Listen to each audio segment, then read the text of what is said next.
Returning to the conflict in the Middle East now, an Australian mother of three, Emily Gian, moved to Israel just 3 months ago, and she joins me now. Emily, good afternoon to you. How are you and your family at the moment?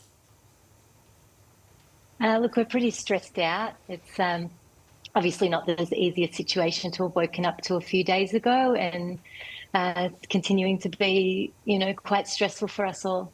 Can you just explain how you first learned that attack was underway on Saturday morning? So the first that we knew of anything was actually being woken by red alert sirens here in the town that we're living in. So the red alert sirens go off in all towns as rockets are approaching. This was at about 7:30 in the morning. I knew straight away, obviously, what it was, even though I've never experienced it myself before. We got up, pulled the kids out of bed. We have a bomb shelter in our house in the basement, so we ran them down to the bomb shelter.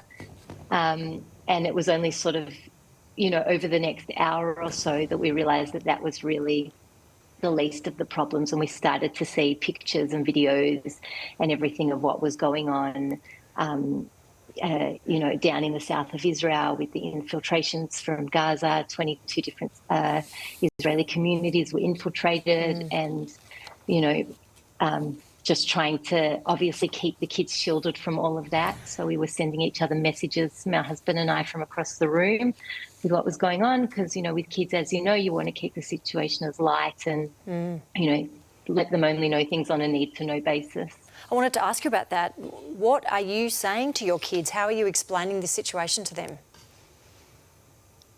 It's really hard. We're just as little as possible. They haven't seen anything about what was going on down in the south, so we've kept that completely off bounds for now, and just what's right in front of us. So when we've had the alert sirens and we need to go, we've just sort of tried to explain to them what the rockets are in the most kid-friendly way possible, and try to just keep the mood light for them.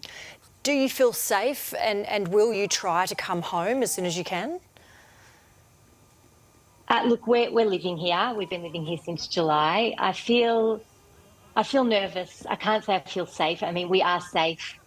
Fortunately, we haven't been directly affected aside from having to go down to the shelter. But as you can see from the images, and I can see they're coming up on the screen, these terrorists were out on the loose. They have one thing in mind, and it's to kill Israelis. And there are still plenty out on the loose. So, in that sense, we don't feel safe because we don't know where they are. They could be anywhere. They could come to any community at any moment. And that's not an exaggeration. In terms of coming home at the moment, we haven't made any plans to come home, but we're obviously keeping an eye on the situation, and we'll keep following the situation and see how it unfolds over the next few days. An extraordinarily difficult situation. We're sending you all our best, and of course to your lovely kids as well. Emily Gian, thank you. Thank you.